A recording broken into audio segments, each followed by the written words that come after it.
तरफ से 1 लाख रुपए अनिल जी और देंगे। पीड़ित परिवार को संबल देने के लिए मैं भी 2 लाख रुपए जायज समिति का जो भी मांग पत्र रहा है वो प्रशासन के समक्ष तरीके से उसके बारे में के बिंदु निवेदन कि वो कमेटी के बारे में बताएंगे।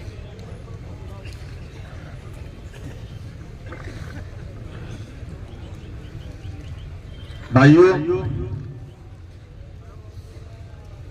आप सबको मेरे से पहले हमारे सांसद सम्माननीय राहुल जी, वरिष्ठ नेता सम्माननीय बुढ़ानिया जी, सगन जी ने सारी बातें विस्तार से बता दी। कमेटी के नेतृत्व में प्रशासन के साथ एक एक बिंदु पर सकारात्मक वार्ता हुई। निश्चित रूप से पीड़ित परिवार को न्याय पहली प्राथमिकता रही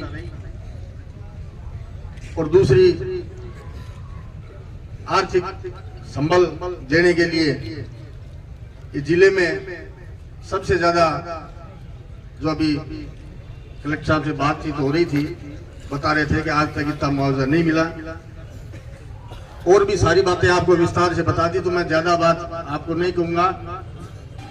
पीड़ित परिवार को संबल देने के लिए मैं भी 2 लाख रुपए, 1 लाख रुपए मेरी माता जी श्रीमती मनोहरी देवी जी की तरफ से और 1 लाख रुपए हमारे शहर के भामा साहब भाई विकास जी मालू जी की तरफ से देने की घोषणा करता हूँ। धन्यवाद।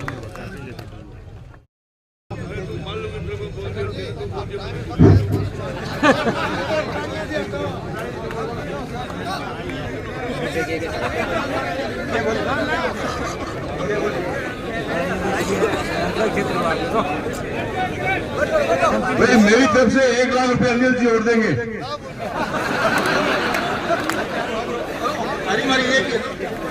सभी साथियों से हमारा अनुरोध है कि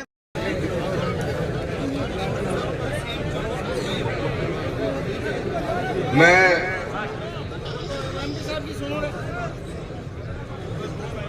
बुढ़ानिया जी ने और छगन जी ने सारी बातें कही है।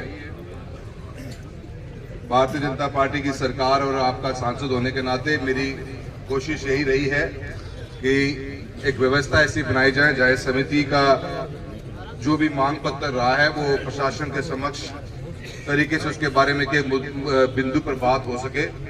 और बहुत से समिति ने आने वाले समय के अंदर भी जो ये जो चलता आ रहा है उसके ऊपर क्या इनकी रोकथाम होनी चाहिए, उसके भी अपने बिंदु रखे हैं। सारी बातें रखी गई हैं।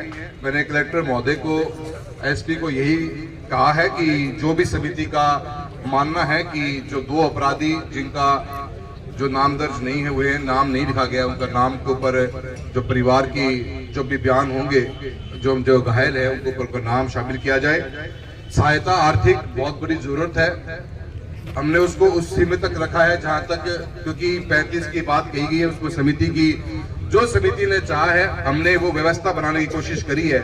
और यही चाहा है कि एक हानि हुई है बहुत बड़ी, उस हानि का तो हम भरपाई नहीं कर सकते, पर जितना प्रशासन और शासन जो मदद कर सके उस मदद के अंदर जितना बेहतरीन हो सका है उससे ज्यादा करने की कोशिश करी है। आज तक के इतिहास में चूरू के अंदर इतना आर्थिक सहायता कभी दी नहीं गई है और कन्हैया के साथ में हमने तो वो एक दिलाने की कोशिश करी और समिति का मैं समझता हूँ पूरा आश्वासन मिला है। हमारे विधायक महोदय अनिल जी बैठे हुए हैं, बुढ़ानिया साहब बैठे हुए हैं, हमने समिति को आगे रखा है। समिति ने वार्तालाप करी है, जहां जरूरत पड़ी वहां पे हमने मध्यस्थता करने की कोशिश करी है और इस निर्णय पे पहुंचे हैं कि न्याय मिले, सबसे बड़ी बात। और मैं बहुत बहुत धन्यवाद देता हूँ समिति का कि पहली बात, पहली सोच और पहला विचार उनका यही था कि न्याय मिलना चाहिए और न्याय के लिए हमने वचनबद्ध होकर बात करी, सबने एक सुर में बात करी है। और मैं एक सांसद होने के नाते आपको विश्वास दिला सकता हूं कि परिवार के सदस्यों को न्याय हर हालत में मिलेगा, किसी को भी बख्शा नहीं जाएगा। ये बात हमने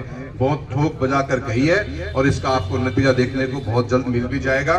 साथ ही साथ आर्थिक सहायता मिलेगी और इसके अतिरिक्त भी सबकी डिमांड थी कि एक नौकरी की व्यवस्था भी हो, तो उसके लिए भी हाँ बनाई गई है। मैं उम्मीद करता हूं आने वाले समय के अंदर प्रशासन, जो मेडिकल डिपार्टमेंट और पुलिस है, दोनों अपनी इंक्वायरी करके जो अधिकारियों ने लापरवाही बरती है इसके अंदर, उनके खिलाफ में भी एक्शन होना चाहिए। ये भी हमने सुनिश्चित करने की भरपूर कोशिश करी है। मैं समिति का बहुत बहुत धन्यवाद देता हूं। आपने बहुत शांतिपूर्वक तरीके से और बहुत ही सबको साथ लेकर चले हैं। लोग अक्सर ऐसे मंचों को राजनीतिक मंच बना लेते हैं, पर आपने सभी को साथ लेकर चले हैं और एक सही फैसले पे आए हैं। जब भी समिति को मेरी जरूरत पड़ेगी, जो इस आज की वार्तालाप में कहीं पर भी कोई बात में फर्क आएगा, तो मैं समिति के समक्ष कंधे से कंधा मिलाकर खड़ा रहूंगा। ये आपको मैं पूरा विश्वास दिलाता हूं। और मैं अब समिति के छगन जी से कहना चाहूंगा कि आप आगे की कार्रवाई के लिए बात करें। अब